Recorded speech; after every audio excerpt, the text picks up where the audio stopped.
Hello दोस्तों, कैसे हैं आप। शादी की पहली रात जब मैं और मेरे पति कुछ समय अकेले बिताने की कोशिश कर रहे थे, तभी दरवाजे पर ज़ोर से दस्तक हुई। बुआ सास की आवाज़ आई, बेटा बाहर आओ। यह सुनकर हम दोनों हैरान थे, लेकिन मैंने जल्दी से कपड़े पहने और बाहर आ गई। बुआ सास ने कहा, आज तुम्हारी सुहागरात है, सब अच्छे से निभाना तुम्हारी जिम्मेदारी है। बबुआ अभी नादान है। उनकी इस बात ने मुझे शर्मिंदा कर दिया, लेकिन मैंने मुस्कुराते हुए कहा, ठीक है बुआ जी। उन्होंने आगे कहा, जल्दी से पोता या पोती का मुंह दिखा दो, अब नेक काम में देरी बर्दाश्त नहीं होती।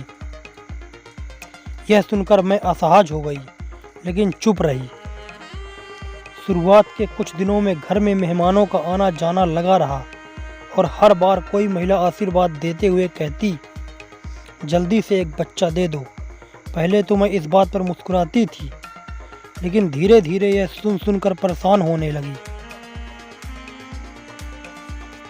एक दिन मैंने अपने पति से इस बारे में बात की और कहा कि हमें डॉक्टर से मिलकर बच्चे के बारे में सोचना चाहिए। उन्होंने इसे टालते हुए कहा कि अभी समय नहीं है और जल्दबाजी ठीक नहीं। इस पर हमारी पहली बार बहस हुई।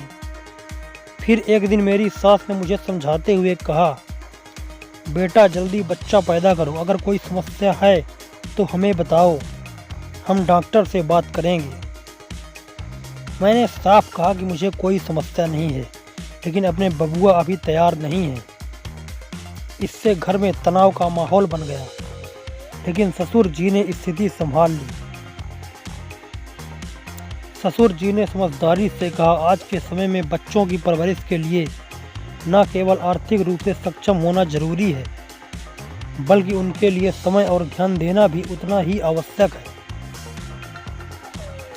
उन्होंने बताया कि पहले की तुलना में आज की ज़रूरतें और खर्चे काफ़ी बढ़ गए हैं।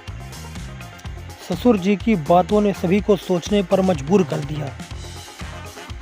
उन्होंने यह भी कहा कि परिवार की खुशहाली के लिए सही समय पर निर्णय लेना जरूरी है। इस बातचीत के बाद घर में बच्चे को लेकर चर्चा बंद हो गई। 2 साल बाद हमें एक प्यारी बेटी हुई और हम दोनों ने मिलकर उसकी अच्छी परवरिश करने का संकल्प लिया। तो दोस्तों, इस कहानी से निष्कर्ष क्या निकलता है? यह कहानी हमें यह सिखाती है कि परिवार में बड़े बुजुर्गों की समझदारी और सही समय पर लिए गए फैसले से कैसे खुशहाली लाई जा सकती है। जिम्मेदारी को समझकर जीवन के हर फैसले को सही समय पर लेना ही सफलता और संतोष का मूल है। प्लीज़ अगर एग्री हो तो एक शेयर मेरे लिए, क्योंकि जो न्यू लड़कियां हैं उन्हें बताना ज़रूरी है ये सब। दोस्तों, राम राम।